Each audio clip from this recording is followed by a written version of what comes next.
bienvenidos a esta charla que vamos a tener el honor de compartir con una alineación de lujo que voy a presentar antes de nada, antes de meternos en faena.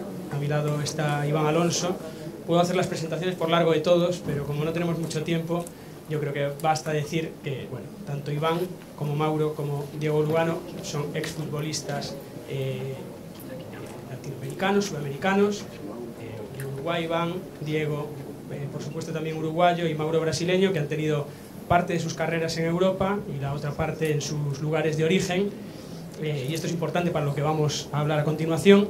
Y también tenemos a dos futbolistas en activo, Analu Martínez y Mayara Gordín, están jugando en el Málaga y el Madrid CFF, y que también representan pues, a las jugadoras sudamericanas en Europa. Por último está Javier Arizmendi, el único español de esta mesa, que bueno, exfutbolista también, actualmente asesor financiero y que pasó por varios clubes de primera división en España. Es importante que digamos que Javier es asesor financiero porque también nos va a servir para hablar de una de las líneas, de las cuestiones que nos queremos referir, y cada uno de ellos, de los que han abandonado el fútbol, también, bueno, pues de alguna manera están determinados a enfocarse al fútbol profesional, pero no desde un banquillo o desde la disciplina estrictamente deportiva.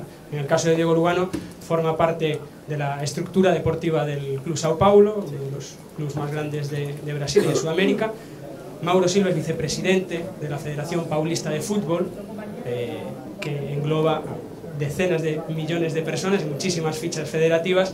E Iván Alonso, bueno, pues tiene varios emprendimientos, uno de los cuales lo presentó ayer, que además, bueno, pues es una preciosa iniciativa de carácter sociodeportivo, cultural, y que también me sirve un poco para hacer esta introducción que me toca a mí como moderador.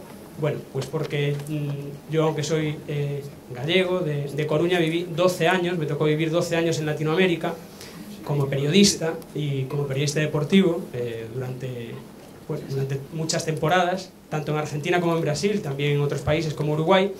Y en esos años, bueno, pues pude ver algo de lo que hemos estado hablando y que ahora lo van a hacer un poco público los que me acompañan.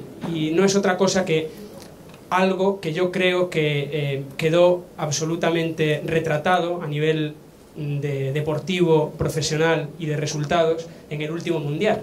En el último Mundial recordaréis, o recordarán ustedes, que hubo solo 2 equipos sudamericanos en cuartos de final, no hubo semifinalistas sudamericanos, por supuesto no hubo finalistas ni campeón.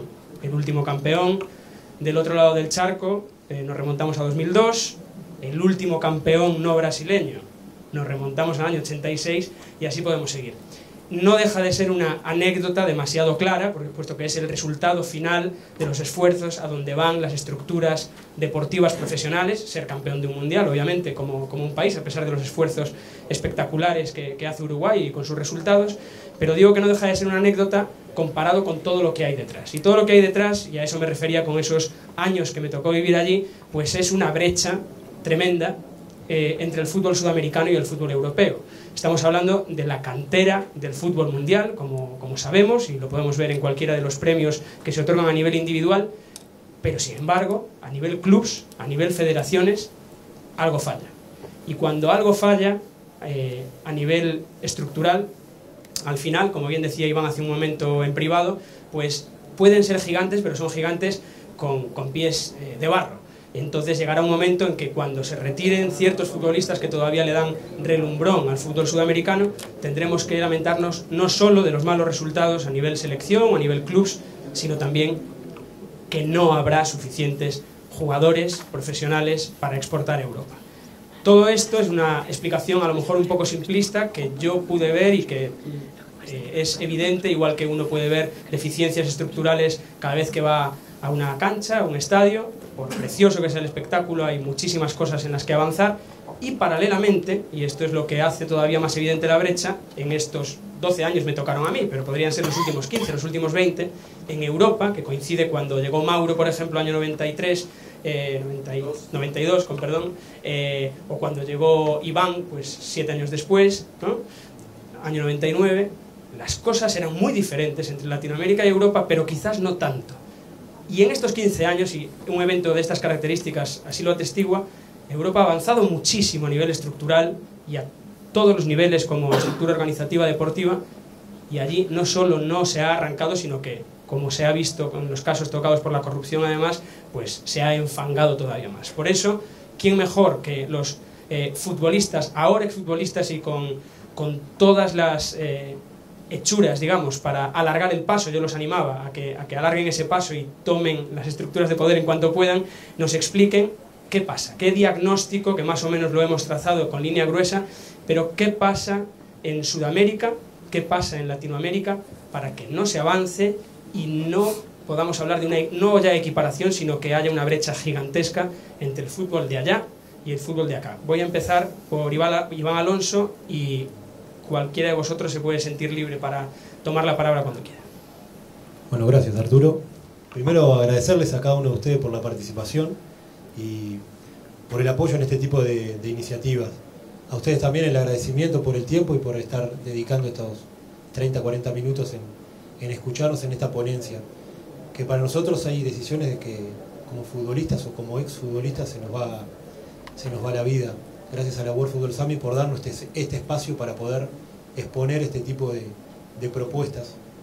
Bien decía Arturo, y ayer escuchaba una brillante ponencia de Javier Tebas, de cómo el fútbol europeo cambió de un evento deportivo a un evento de ocio y entretenimiento, que es lo que consume hoy las personas. Y me encontré con muchos dirigentes sudamericanos escuchando esa ponencia, que me parece fantástico, pero cuando no están las bases sentadas, cuando los cimientos no están sólidos, cuando no hay una regularización y normalización valga la redundancia, de las normas básicas de competencia a nivel sudamericano, y hablo ya a nivel de mi país, a nivel uruguayo, queda todo en el aire. Uno puede venir a escuchar una ponencia excelente, la de ayer, la de Javier Tebas, pero una vez que la queremos tropicalizar y llevar a nuestro continente, más precisamente en este caso Uruguay, es algo inviable. Es algo inviable porque no están dadas las condiciones a nivel de regularización y a nivel de normas como para poder llevarlas adelante. Lo que queremos en este caso es hacerle ver cómo nosotros nacimos y crecimos en barrios humildes y en familias humildes y trabajadoras, en este caso mío de Montevideo, capital de Uruguay, donde viví hasta los 19 años y donde gracias al fútbol y bueno, gracias primero a mi familia, pero después gracias al fútbol cambié la realidad. El fútbol cambió mi realidad. Gracias a mi familia también, que me dieron valores fundamentales para formarme como persona, porque al final nosotros a la vida uno no viene, o yo no vine con el motivo de ser un jugador de fútbol profesional, sino que vine, o lo que me inculcaron mis viejos, a ser un miembro responsable para con la sociedad primero, y formarme como persona.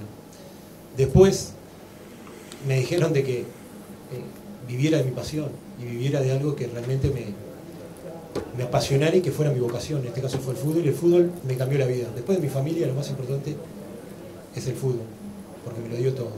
Y no me tomé un avión, porque para mí no me tomé un avión a España, no precisamente al País Vasco, a Vitoria, sino que parecía que me había tomado un cohete volador a otro planeta. Vas a vivir una realidad totalmente diferente. Y veía como cada año esa realidad cambiaba, y iba superándose. Después de 15 años prácticamente de vivir 13 años acá en España y 2 años en México, volví al Uruguay, habían pasado casi 15 años, y para mí no habían pasado 15 años, yo creo que habíamos retrocedido 15 años, increíblemente, y no solamente en el fútbol, pero vamos a hablar específicamente del deporte. Hoy estamos acá para levantar la mano y decir de que queremos un verdadero cambio, queremos una transformación en el fútbol sudamericano, donde sustentamos de la materia prima de excelentes profesionales y excelentes jugadores de fútbol con un talento muchas veces envidiable, al mero y al mismo espectáculo que es el fútbol europeo, en este caso el fútbol español. Necesitamos que se nos escuche, necesitamos que para esa transformación y para conseguir un cambio no se puede venir haciendo 30 años lo mismo. Cuando uno hace durante 30 años lo mismo, el resultado es el mismo. Y queremos levantar la mano para poder tener voz y voto en esta transformación, para poder generar esa transformación desde el profesionalismo en la gestión, desde la formación integral de los niños, de los millones de niños latinoamericanos que sueñan con ser jugadores de fútbol, con utilizar la herramienta número 1, que es la educación, la 2, que es el deporte, que fomenta valores fundamentales para el desarrollo sostenible de nuestro futuro motor social. Y poco más, mi posición era esa, de que se tiene que empezar a dar lugar al jugador de fútbol, y al jugador de fútbol capacitado profesionalmente para gestionar, para poder gestionar. Yo voy pasando el dato. Diría que de los que están aquí, el primero, si bien Diego ahora también ha llegado a la estructura de un club, que además conoce muy bien, quien ha seguido un camino nada habitual en un exfutbolista, además muy poco después de retirarse, una carrera ya de por sí atípica, que celebramos, por cierto, la gente de Coruña, de estar en un club en Europa durante 13 años, después da el paso y se va a una federación.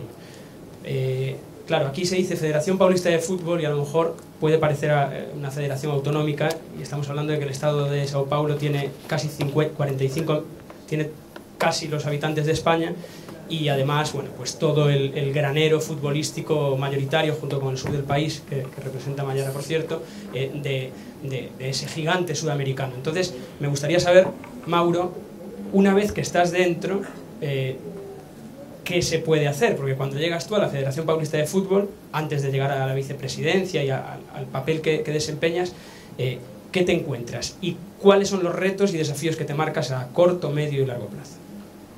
Bueno, Arturo, primero un placer aquí verte después de tanto tiempo. Iván, felicitarte por la iniciativa fundamental. Yo creo que discutir y debatir para que podamos progresar, ¿no? También agradecer al World Football Summit por la oportunidad de estar aquí y discutir el fútbol sudamericano. El fútbol, empiezo, bueno, la audiencia también, todos los que estáis aquí, he dado las gracias. Empiezo diciendo que el fútbol es un negocio y es un negocio muy rentable y hay que tratarle como negocio. Y nosotros estuvimos antes de venir aquí 2 horas charlando, ¿no? ahí dentro, y es un poco las conclusiones que hemos sacado, ¿no, Iván? Y ahí tú decías que es importante abrir espacio a los futbolistas, a los deportistas, para que trabajen, para que estén en las entidades que administran el fútbol. Pero claro, los futbolistas en ese caso tienen que calificarse, tienen que capacitarse para este paso, ¿no? Entonces, aprovecho que está aquí mi presidente Reinaldo Bastos, presidente de la Federación Paulista de Fútbol, y incentivo a otros dirigentes a seguir el ejemplo de dar oportunidad a ex-futbolistas que puedan estar dentro. Lógicamente que muchas veces creo, Iván, que cometemos un error los ex-futbolistas, porque nosotros dejamos el fútbol, estamos ahí con el ego demasiado grande para pensar en estudiar y prepararse para poder aportar. Podemos aportar muchísimo, sin duda, pero hay que prepararse, hay que estudiarse mucho. Se aprende todos los días. El mundo está cambiando muy deprisa y se aprende mucho todos los días. Hay que estudiar siempre. El mundo es muy dinámico. El que no lo haga no podrá estar dentro de ninguna entidad que administra el fútbol, ¿no? Y después de decir eso, tengo que decir un poco los problemas estructurales, las deficiencias estructurales que tiene el fútbol sudamericano, por ejemplo. Eso en la federación hace 3 años, en esta nueva gestión del presidente, y nosotros llegamos allí, por ejemplo, y la categoría sub-11, chavales de 10, 9 años, el portero jugaba en la portería que juega Casillas, por ejemplo. O sea, que las traves no estaban adaptadas, el campo tampoco estaba adaptado a la edad de estos chicos. No digo esto porque son cosas muy básicas que aquí en Europa ya se hace tiempo, y en Sudamérica también hacía, porque en Sudamérica el proceso de formación era natural, espontâneo, la prática del fútbol era masificada en la calle, 2 contra 2, 3 contra 3, y ese fútbol reducido, con pocos futbolistas, desarrolla mucho, ¿no? Porque participa siempre, ataca, defiende, era un proceso natural, y Europa hace eso muy bien, nosotros en Sudamérica tenemos essa deficiência, por exemplo, ¿no? Ahora estamos ali trabalhando muito e estamos cambiando muitas coisas, ¿no? Eu comentava com a Era que temos, por exemplo, departamento de futebol feminino já dentro da federação. Aline Peregrino, que foi capitã da seleção brasileira, é a responsável por el departamento. Pero eu sigo com outros problemas estruturais, por exemplo, do futebol sudamericano para mim. Em Brasil, por exemplo, nós em São Paulo, na Federação Paulista, nossas competições temos limites de jogadores inscritos, por exemplo. Parece una tontería, límites de jugadores inscritos. Pues si no lo tiene, el club pasa la temporada fichando futbolistas.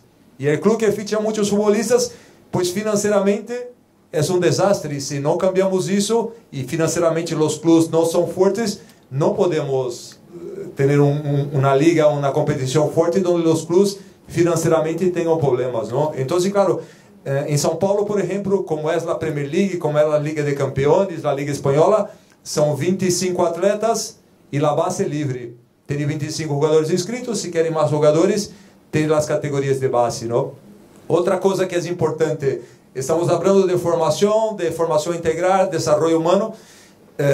Os treinadores, a hora que se empezará a exigir a qualificação de los treinadores para trabalhar em Brasil, em Sudamérica, é licenciamento de clube. Qualquer ex-futbolista deja el fútbol e se mete em treinador el dia seguinte.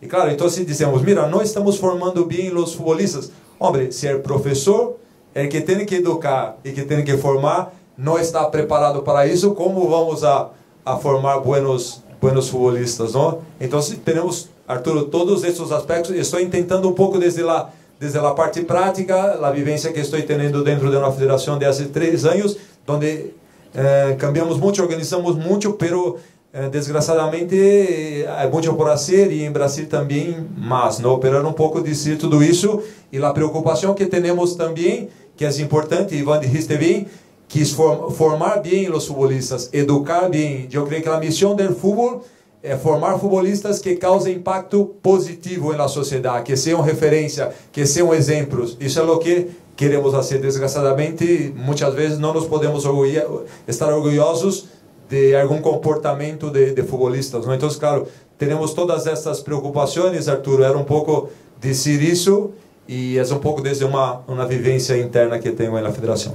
Antes de tocar un tema que creo que es fundamental y más de justicia, que como decías, ahora ya hay un departamento femenino por fin en la Federación Paulista de Fútbol, pero antes, para terminar, con quien está dentro de la estructura organizativa, en este caso de un club, quería preguntarle a Diego. En realidad podría contestarlo cualquiera de vosotros, salvo Javier, que es de aquí, pero es algo que también a mí me llamaba muchísimo la atención y que yo no sé si uno se tiene que hacer el tonto o las cosas son así o por qué ocurre esto. Siempre hemos visto como los clubs, no es el caso del Sao Paulo específicamente, que es un club muy grande, pero clubs uruguayos, clubs argentinos, clubs brasileños también, como permanentemente, como decía Mauro, se trata de fichar, es una rueda que ficha, compras, vendes, además con agentes externos que son grupos empresarios que ostentan pues un porcentaje de los derechos federativos de un jugador, con lo cual el valor de los traspasos se va diluyendo y no llega al club de origen. Pero ¿cómo se lidia con esa continua rueda de que un club, pongamos un club de primera división uruguayo, que no sea ni Nacional ni Peñarol o incluso ellos, tiene que vender cada año X jugadores para ingresar X dinero y aún así siguen siendo deficitarios? Bueno, buenas tardes a todos, un placer estar acá. Gracias, Iván. Arturo, te doy otro dato importante por el cual en América se encendió la luz roja y queremos revertir la situación. A nivel de clubes, de los últimos 13 mundiales de interclubes, América ganó 3, creo que fue Corinthians el último del 2012, Mauro, y Europa el resto. Y a la vista de los rendimientos, la tendencia a seguir así.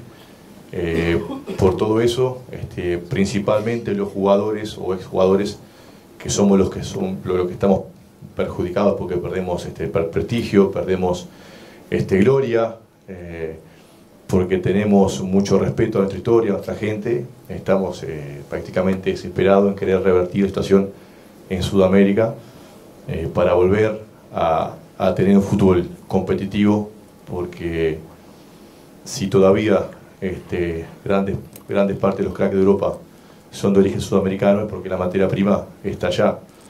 Pero algo muy mal estamos haciendo, que los últimos 13 mundiales de clubes ganamos 3, perdimos 10. Brasil, que es la mejor selección sudamericana, los últimos 5 mata-mata, como dicen ellos, en los mundiales contra equipo europeo, perdieron los 5. Entonces hay algo que se está haciendo mal, que desde el fútbol, desde la gestión del fútbol, no se está autocriticando, autoexigiendo. Entonces los jugadores entendemos, y esta creo también la postura de Iván hoy, que es el momento de tener voz, voto, de participar en las tomas de decisiones, y principalmente sin mirar para atrás e intentar plantar un futuro. En Uruguay no sé si están enterados ahora mucho por esta causa, por reglas de juego muy antiguas que han hecho que el fútbol uruguayo esté muy relegado. Lo que es Sudamérica compitiendo para Europa es el fútbol uruguayo interno compitiendo en América. No competimos con nadie, no le ganamos a nadie, cuando 20 años atrás éramos potencia absoluta en Sudamérica. Eso se debe obviamente a una gestión muy mal hecha, desde que el fútbol pasó a ser un business, desde que el fútbol se desarrolla en muchas partes del mundo, la estructura, la tecnología, la fisiología, y eso en Uruguay obviamente no se produce. Tanto es así que con Iván nos reíamos tragicómicamente antes de entrar aquí.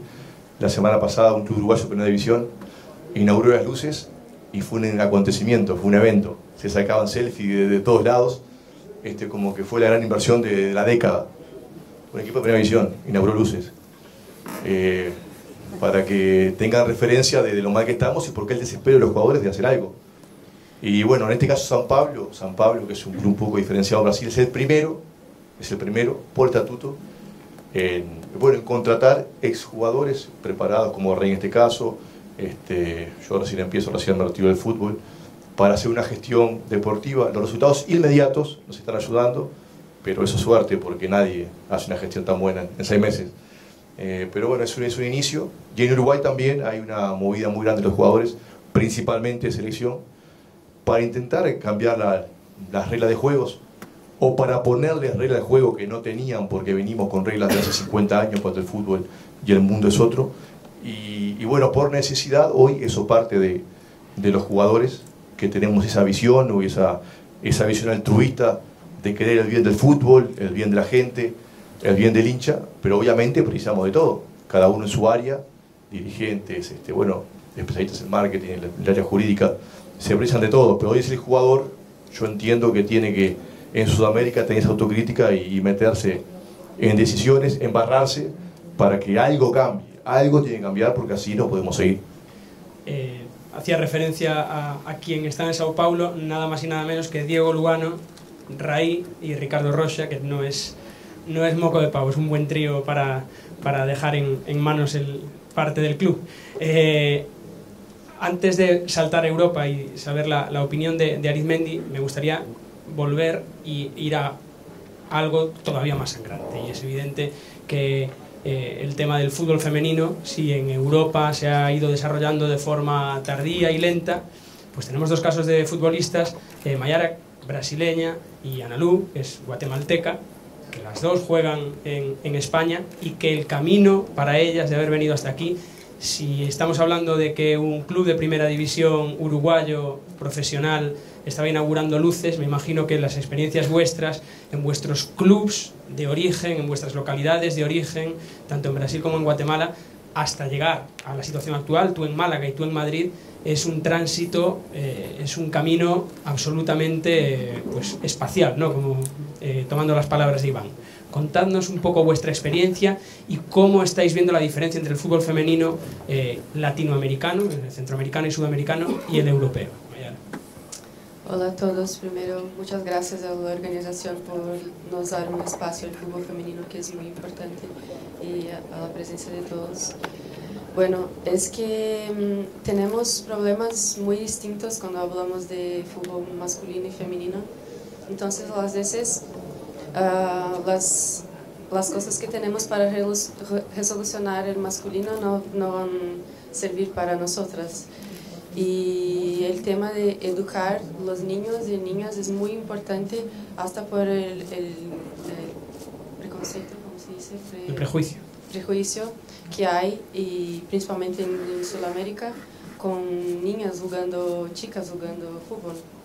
Y lo que charlamos ahí también es que necesitamos de jugadoras que se acerquen más y que sean responsables por tomar decisiones grandes en nuestra modalidad, porque lo que dice Iván es que ver no es lo mismo que vivir, y es lo que lo comparto, porque vivir el fútbol femenino es una cosa completamente diferente de otras deportistas, porque los contratos muchas veces en Sudamérica, por ejemplo, son verbales, no son contratos, y tampoco si pueden, por ejemplo, voy a dar un ejemplo que puede ser extraño, pero si yo quiero me quedar embarazada hoy, por ejemplo, el contrato no me da soporte ninguno para que tenga dinero para me sustentar o estar ahí los meses de que estoy embarazada, porque pues simplemente acaba de terminar mi contrato y yo estoy ahí en la calle. Entonces no hay ninguna garantía de nada, no tenemos garantía de nada. Entonces muchas veces también en el tema de educar y se acercar y preparar para ser gestoras también es un problema para nosotras, porque los salarios son muy bajos y las jugadoras tienen que jugar, tienen que estudiar, tienen que trabajar, y muchas veces madres, a veces sí, a veces no, entonces no pueden ser bueno ninguna ni otra cosa. Entonces los problemas son muy distintos, pero lo que dejo aquí es que necesitamos jugadoras que se acerquen cada vez más a los temas del fútbol, que se preparen, que tomen las decisiones grandes también en fútbol, porque ellas vivieron esto, y cuanto más se vive, más se sabe cómo resolucionar. No que no necesitamos personas que ya estén ahí y que sepan de los problemas, porque también, como hablamos, a veces necesitamos de jugadoras que estén dentro de los clubes masculinos y que aprendan cómo desarrollar las cosas que están haciendo ellos como profesionales, y que se pueden tomar estas decisiones y poner en femenino y en mejorar cada vez más. Entonces tenemos que empezar a prepararnos para asumir esos puestos, para sernos mejores y poder ayudar el fútbol. Ana Lu, tu experiencia. Muy buenas tardes. En mi caso es mi 5º año en España. Ha sido para mí un largo recorrido con muchísimas experiencias, pero militando en España me he dado cuenta cómo el fútbol en general, el fútbol femenino en específico, cada año está dando pasos adelante, cada año se mejoran las condiciones, y bueno, cada vacación que tengo visito mi país pensando que el fútbol de Guatemala va a mejorar, y en cambio no veo ningún cambio. Todos estos años el fútbol, pues por motivos muchas veces de corrupción en Latinoamérica, no nos dejan dar un pasito adelante, un paso importante en el desarrollo del fútbol. Y bueno, es bastante triste las condiciones que tenemos tanto el masculino como el femenino, y que entidades, y en este caso la liga, organizaciones grandes que sería importante que se involucraran y nos ayudaran en el tema organizativo, en el tema de la gestión deportiva, de cómo mejorar, cómo trabajar el fútbol base, cómo hacer crecer nuestro fútbol, y en nuestro caso pues intentar profesionalizarlo.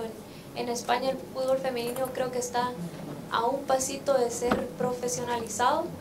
Creo que hay muchas cosas que se pueden mejorar cada año y bueno, en mi caso me ha tocado salir de mi país por una mejor oportunidad, pero me encantaría que las futuras generaciones tuvieran una oportunidad de estar desarrollándose en sus países, que todos juntos nos ayudemos.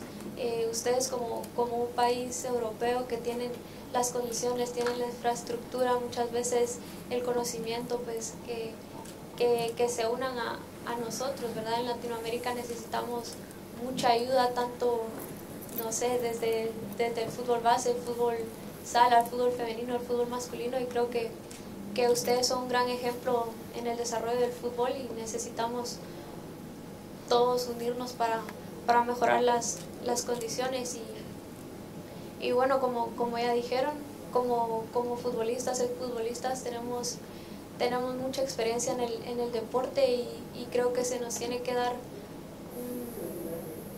abrir las puertas para que nosotros, en base a nuestra experiencia, podamos también decir qué cosas poder mejorar en el fútbol. Muchas veces la visión de alguien que no ha estado en el fútbol muchas veces no sabe las necesidades que se pueden tener y bueno, eso como mencionaron, formarnos con carreras universitarias, formarnos sobre gestión deportiva desde ser jugadores activos va a ser muy importante para que en el momento que decidamos retirarnos podamos tener un espacio en puestos importantes. Yo quería explicar un poquito, en la vida, creo que en cada una de las áreas donde uno se maneja, se puede hablar desde la experiencia o desde lo que uno vivenció. Yo he escuchado mucho que me dicen, no, Iván, yo tengo experiencia en esto del fútbol, llevo 50 años metido en esto. Ahora, yo le pregunto, ¿cuántos años vivenciaste esto? ¿Cuántos años estuviste ahí abajo, trotando en el pasto, en el verde? No, ninguno. Por eso nosotros hablamos desde lo que vivenciamos y no de los que experimentamos en años. Muchas veces tenemos 20, 25 años como profesionales, mucho menos de lo que otro experimentó desde la tribuna. Con esto que quiero decir, y pongo un ejemplo, yo sé andar en bicicleta y sé manejar auto también. Y eso no me da voz autorizada como para poder comentar un Tour de Francia o como para poder comentar la Fórmula 1. Y escucho como muchas personas con voces autorizadas únicamente por haber experimentado desde la tribuna 50 años de fútbol. ¿Es una voz válida? Sí. Con esto no queremos decir que no tiene validez. Ahora, queremos validar también nuestras vivencias, que son pero sumamente importantes en todo esto. Antes de cerrar, quería darle la palabra a Javier Arizmendi, que yo creo que representa el otro lado a todo nivel. Escuchando a Mayara, a Analu, a todos vosotros que habéis pasado por el fútbol europeo o por experiencias fuera de vuestro país, es decir, valga la expresión, habéis ejercido de materia prima futbolística de primer nivel y todavía hoy, que es de lo que realmente al final es el origen de todo. Javier Arizmendi ha tenido muchos compañeros en sus clubes, evidentemente, del fútbol sudamericano. Y antes me hablaba de la formación y seguro que tú me puedes dar el detalle de eso, ¿no? También de qué diferente es la formación en Europa respecto al resto y qué presiones tiene un chico, porque estamos hablando de historias de superación, podríamos decir, hablando, por ejemplo, del fútbol femenino en Centroamérica o en Sudamérica o incluso del masculino, cómo el chico al que le gusta jugar al fútbol termina tomándose un cohete espacial a Vitoria, ¿no? Y termina jugando una final de Copa de la UEFA o termina ganando una liga, termina siendo el capitán con más partidos de la selección uruguaya, que es mucho decir, pero con 10, 11 años no sabe lo que va a ser. En Europa es diferente eso. Tampoco sabe lo que va a ser, pero sabe que va a poder casi seguro ir a la universidad, va a poder desarrollarse, y que a lo mejor ese fue el caso de Arizmendi, que fue futbolista, pero que al terminar su carrera futbolística pues no se hizo comentarista en una televisión ni se hizo entrenador, sino que es pues gestor patrimonial, asesor financiero, ha estudiado su carrera. Entonces yo creo que forma parte de una generación que también ha encontrado hueco en esas estructuras que dan pie al fútbol como negocio, al que hacía referencia Mauro, y que creo que puede dar un cierre muy redondo a estas reflexiones que estamos haciendo. Muchas gracias. Yo pienso que globalmente, Europa, América, Asia, el fútbol siempre está muy orientado al resultado desde edades muy tempranas. Y esto lo puedo entender a nivel profesional, pero no tanto a nivel de categorías inferiores. Me estoy refiriendo con esto a que aquí en Europa, sobre todo aquí y también en otros sitios, el jugador o el chico recibe desde muy joven muchos impactos que prácticamente le predestinan a ser futbolista profesional. Entonces, yo creo que la industria a nivel global tiene que evolucionar en el sentido de formar globalmente a esa persona, a fomentar los valores humanos dentro de los clubes, y que esos jugadores sean tolerantes a la frustración que les puede suponer el hecho de no llegar luego a poder cumplir su sueño, ¿no? Que es un sueño que tenemos casi todos los niños y niñas. Por otro lado, en el fútbol luego nosotros, pues con un bagaje tan amplio a un nivel profesional, obtenemos muchas capacitaciones que a lo mejor otra persona dedicada a otra profesión, pues no las vive. Son incontables, las podría enumerar, pero bueno, pues empezando por el trabajo en equipo, la orientación a resultados, manejarse bien ante situaciones de estrés. Y creo que también una cosa importante es saber transferirlas luego a la vida real, a la vida donde no estás dentro de una burbuja en la que el médico, si te duele un dedo del pie, te lo mira, el psicólogo te marca una pauta. Creo que tenemos que también ser más autónomos en ese sentido, y eso nos capacitará luego para, al fin y al cabo, lo que entendemos y todos hemos coincidido que queremos, ¿no? Que es aportar por nuestra experiencia, porque el World Football Summit y todas estas convenciones, al fin y al cabo, se llevan a cabo por lo que hacen 22 tíos dentro de un terreno de juego. Entonces, bueno, pues vamos a capacitarnos, vamos a poder transferir a la vida luego cotidiana, más allá del fútbol, todo ese bagaje, y vamos a ponerlo al servicio de lo que hemos hecho, de lo que hemos mamado y lo que hemos vivido, que es el fútbol. Bueno, a mí me resta muy poco que decir, porque cada uno ha dado su testimonio, y yo creo que de una manera muy enriquecedora. Poco más, no creo que Mauro quiere decir algo más, pero bueno, adelante.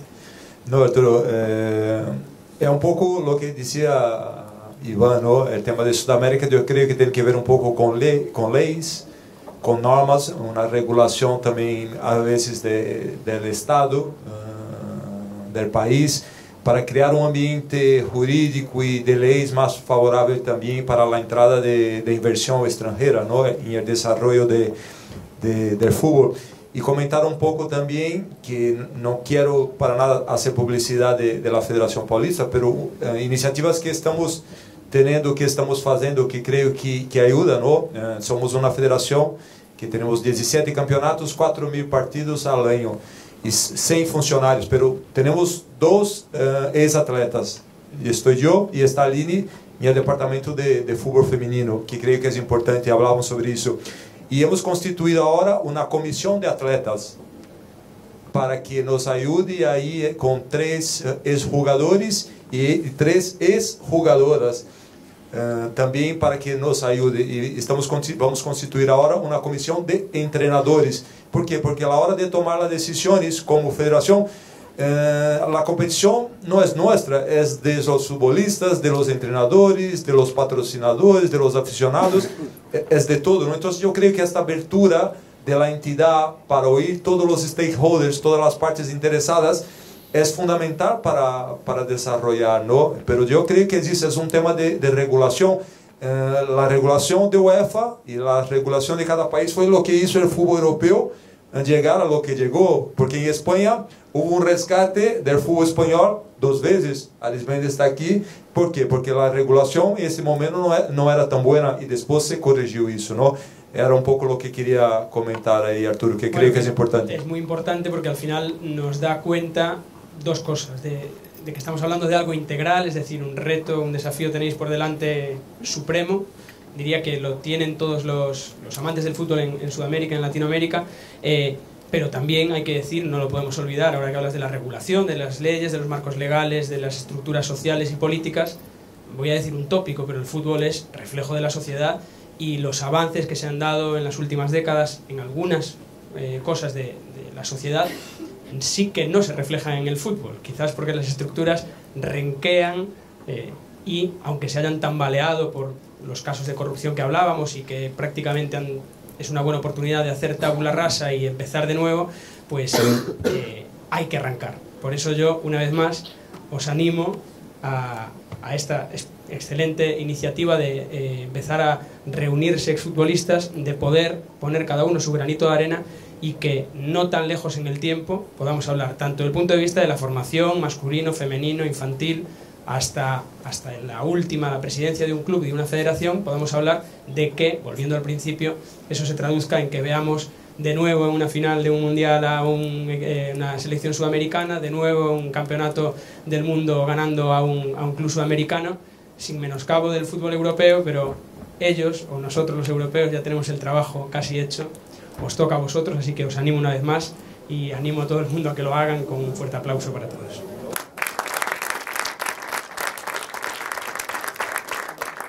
No sé si alguien nos puede decir si tenemos tiempo para hacer alguna, porque veo que hay gente interesada en preguntas. Sí, pues adelante. Voy a empezar de abajo arriba, yo creo. Sí. De abajo arriba.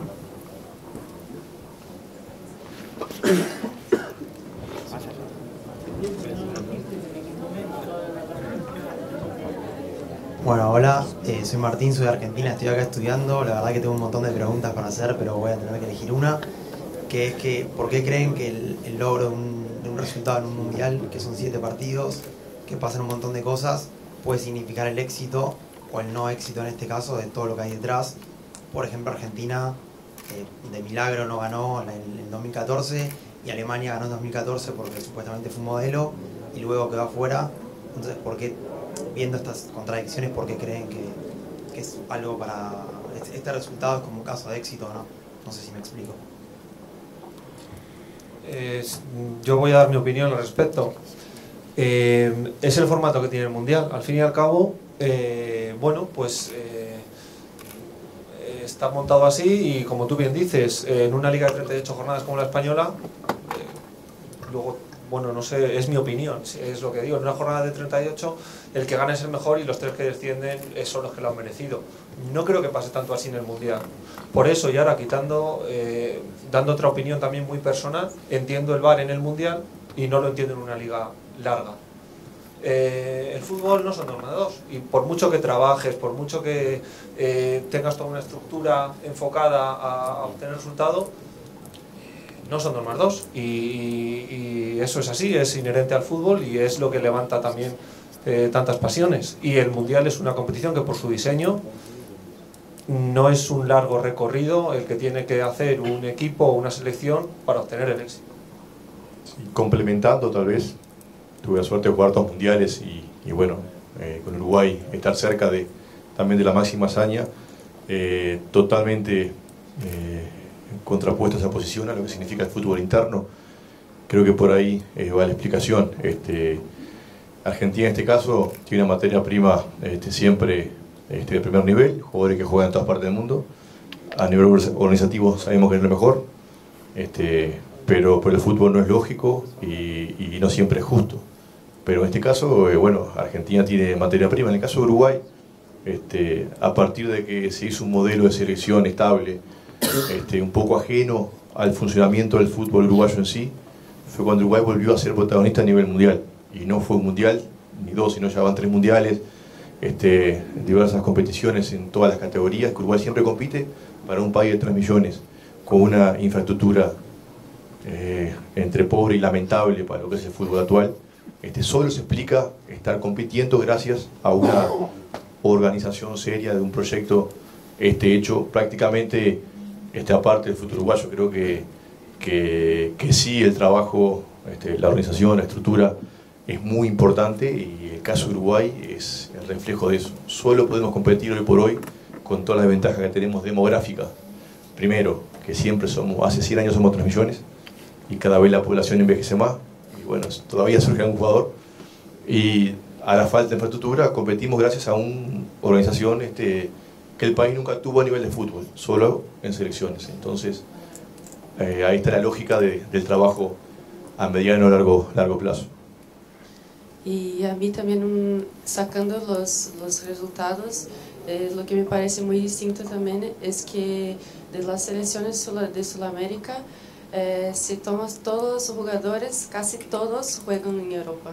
Entonces, se saca los resultados, a mí es que es muy distinto que casi todos los jugadores de Sudamérica no jueguen ahí. Entonces, es que la escuela es ahí en Sudamérica, pero salen de ahí y no tienen los resultados porque hay algo que pasa errado, que está pasando errado en Brasil o en Uruguay o en Argentina, y están saliendo de ahí muy temprano también. Entonces hay que pensar por qué esto está pasando, por qué salen tan temprano y por qué no sacan los resultados de ahí, porque casi todos no juegan más en Brasil.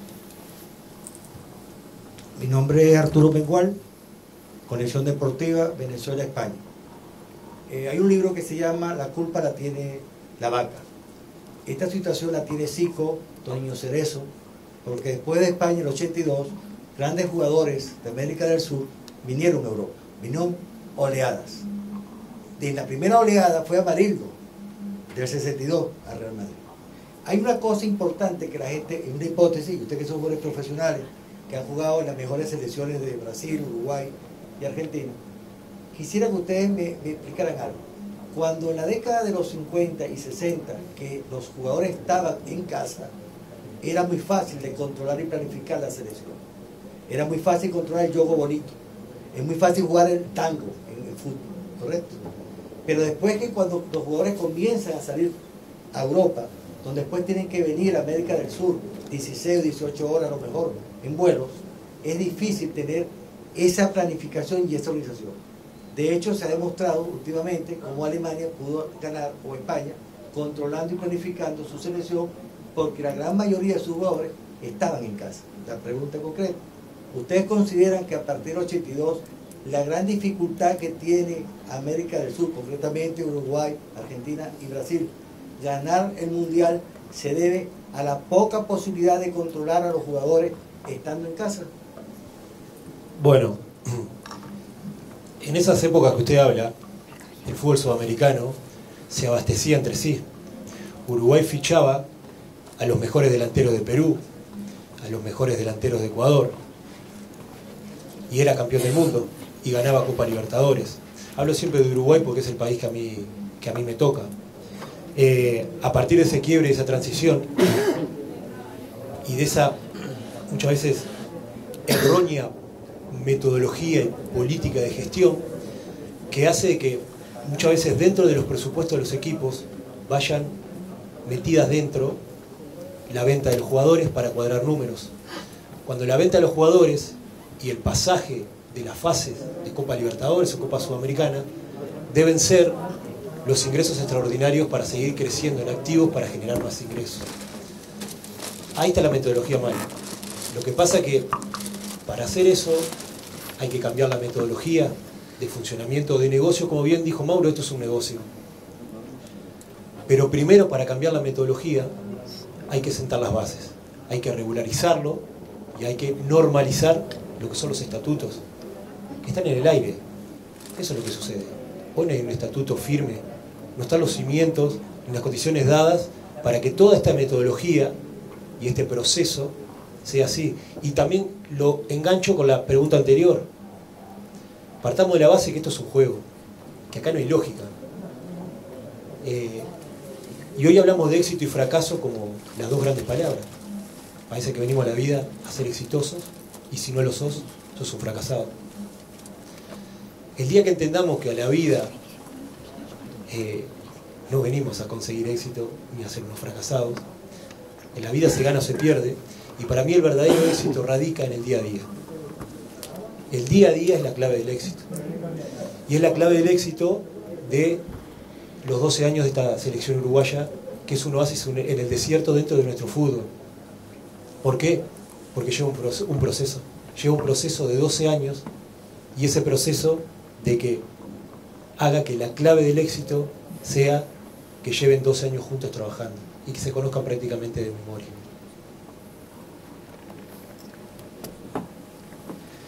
Hola, Ignacio Torné de la revista Panenka de España.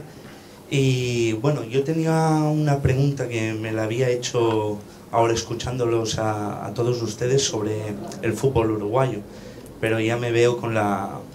Quiero preguntarle a las chicas algo que me ha surgido, de que siempre hacemos un poco de hincapié en las dificultades que pasan la gente de Latinoamérica cuando viene a Europa, ¿no? Desde el tomar un reactor a otro mundo que parece totalmente distinto al que de uno viene. A mí me gustaría preguntar qué fortalezas tienen las chicas como para ir a un nuevo país, asentarse, llegar a ser profesionales, cumplir su sueño y bueno, simplemente hacer mencionar estas fortalezas. No sé si me llego a explicar. Muchas gracias. Pasión. Pasión pienso que es la respuesta que más te puedo decir. Y porque estamos siempre en busca de lo mejor. Entonces es muy apasionado por algo. Y no es que no quiero estar en mi país. Si puedo elegir, voy a estar en mi país, donde estoy más cómoda, donde conozco a todos, donde yo ya lo sé la cultura. Pero es que si no me dan el mejor ahí, y tengo un sueño, y quiero seguir luchando por esto, la pasión es que te mueve. Y es lo que pienso que mueve a casi todas las chicas que juegan fútbol hoy. Porque ganan poquísimo, tienen poco respeto, y lo que mueven a todas es la pasión, el amor porque tienen por el fútbol. ¿Qué piensas? Sí, agregando, la pasión es muy importante, pero dar ese paso de ir al extranjero a un lugar desconocido, creo que también tiene mucho que ver en no tener miedo a fracasar, porque uno muchas veces no sabe si va a un lugar y va a funcionar o no, pero al final el querer luchar por tu sueño, el querer hacer algo diferente, creo que es eso, no tener miedos y ir a por lo que quieres. Al final no es un salario, porque en realidad lo que muchas jugadoras reciben no es algo digno, pero haces lo que más te gusta, lo que te apasiona y vives feliz, y eso es lo más importante, creo.